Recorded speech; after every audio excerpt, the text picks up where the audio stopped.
ঢাকা শহরের 4টা নদীকে দূষণমুক্ত করার কাজ শুরু করব। আপনি সাউথ কোরিয়া বলেন, চায়না বলেন, 10 বছরের আগে কোনোদিনও কোনো নদীকে আমরা ওভাবে দূষণমুক্ত করতে পারা যায়নি। আমাদের উদ্দেশ্যটা হচ্ছে একটা এমন অ্যাকশন প্ল্যান দেওয়া যেখানে বলা থাকবে প্রথম বছর কি, দ্বিতীয় বছর কি, তৃতীয় বছর কি। সেই কর্মপরিকল্পনাটা আমরা চূড়ান্ত করব।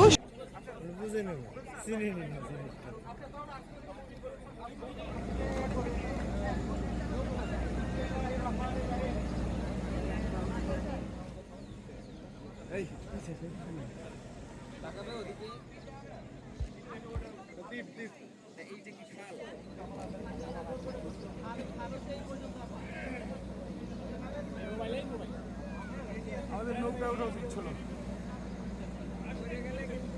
ওই জায়গায় যেতে পারলো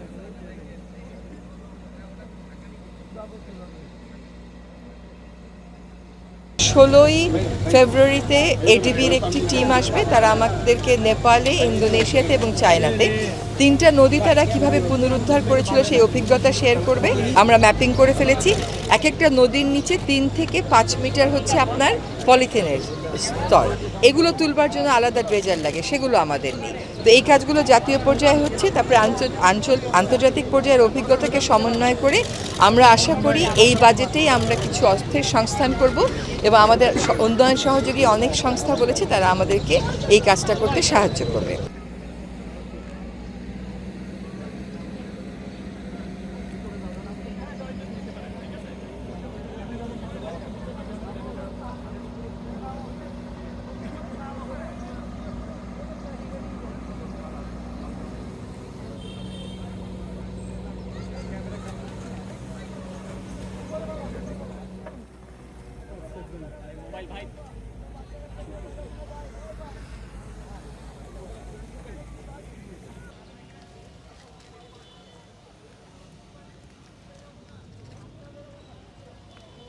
যেমন আগের সরকার 15.5 বছর যে দুঃশাসন চালিয়ে গেছে, কয়েক মাসে আমরা কেমন করে এটার সমাধান করব। আমরা কাজটা শুরু করেছি যাতে এই অপশাসনের যে অবস্থা তৈরি হয়েছিল তার থেকে বের হয়ে আসে। কারণ চামড়া শিল্প অত্যন্ত গুরুত্বপূর্ণ আমাদের জন্য, কিন্তু চামড়ার বর্জ্যও ব্যাপকভাবে নদীর পানি দূষিত করে দিয়েছে, বিষাক্ত করে দিয়েছে। তো আমরা চেষ্টা করছি এটা, এই আর কি।